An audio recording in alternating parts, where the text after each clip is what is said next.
प्यारे दोस्तों, शालोम। आप सबको शांति मिले। मैं आज आपको हिब्रू भाषा के अल्फ़ाबेट्स उसके अर्थ के साथ आपको बताने जा रहा हूँ। देखिए, हिब्रू भाषा बहुत ही ज़रूरी हो जाता है, विशेष करके हमारे क्रिश्चियन भाई बहनों के लिए, क्योंकि शुरुआत में बाइबल जो है वो हिब्रू भाषा में दी गई थी। और जब तक हम हिब्रू भाषा नहीं सीखते तब तक हमको बाइबल समझ में नहीं आती। ये जो तर्जुमा वाले बाइबल हैं, अनुवाद वाले बाइबल हैं, इनमें कुछ न कुछ गड़बड़ कर दिया गया है। इसलिए हमको हिब्रू भाषा पढ़ करके, हिब्रू भाषा सीख करके बाइबल को धीरे धीरे से पढ़ना चाहिए, ताकि हम ठीक तरह से समझ सके। हिब्रू भाषा सीखना बहुत ही ज़रूरी है। तो आइए अब हम हिब्रू भाषा सीखते हैं। अलेफ, अलेफ से अब्बा। अब्बा का मतलब होता है पिता। बेत, बेत का मतलब होता है घर। गिमेल, गिमेल से गमाल। हिब्रू भाषा में ऊंट को गमाल बोलते हैं। उसके बाद दालेत, दालेत का मतलब होता है दरवाजा। फिर उसके बाद हे, हे से हर, हर का मतलब होता है पहाड़। उसके बाद वाव, वाव का मतलब होता है कील। उसके बाद है जाइन, जाइन से जहाब, जहाब का मतलब होता है सोना।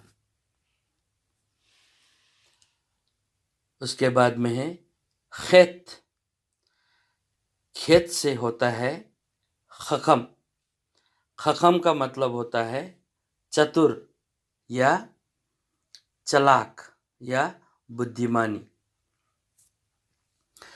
उसके बाद में है तेत, तेत से तोव, तोव का मतलब होता है अच्छा। उसके बाद में है योद, योद से याद, याद का मतलब होता है हाथ।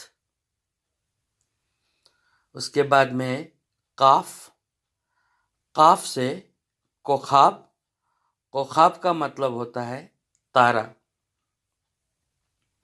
लामेद, लामेद से लेखेम, लेखेम का मतलब होता है रोटी।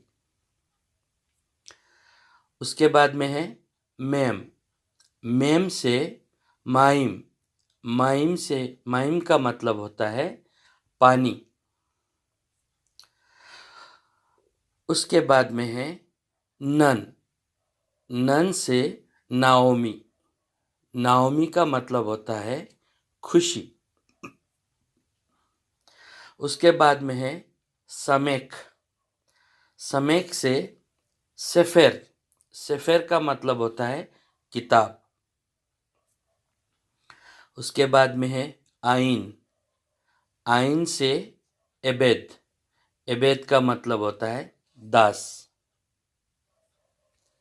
उसके बाद में है पे, पे का मतलब होता है मुंह। उसके बाद में है सादे, सादे से सियोन, सियोन का मतलब होता है जिसको आत्मिक अर्थ में यरूशलेम भी बोलते हैं और एलोहिम का पर्वत भी बोलते हैं, सियोन। उसके बाद में है कौफ, कौफ से कादोस, कादोस का मतलब होता है पवित्र। उसके बाद में है रेस, रेस का मतलब होता है सिर, रोश, रेश मतलब रोश, रोश का मतलब होता है सिर। उसके बाद में है शिन, शिन से शालोम, शालोम का मतलब तो आप सबको मालूम है ही, शांति। तो हमने हिब्रू अल्फ़ाबेट और उसके कुछ शब्द भी सीखे हमने। तो इसी को आप इस प्रकार से पढ़ते रहेंगे, दोहराते रहेंगे, तो आपको मालूम होगा। लिखते जाइए, पढ़ते जाइए, फिर धीरे धीरे हिब्रू भाषा का बाइबल खरीदिए। उसके बाद में आप उस बाइबल को पढ़ना शुरू कीजिए, फिर मीनिंग शुरू हो जाएगा, समझ में आने लग जाएगा, फिर आपको हिब्रू भाषा समझ में आ जाएगा। तो आशा करता हूँ आप सबों को इससे काफ़ी फ़ायदा होगा। एलोहिम आपको शांति दे। शालोम।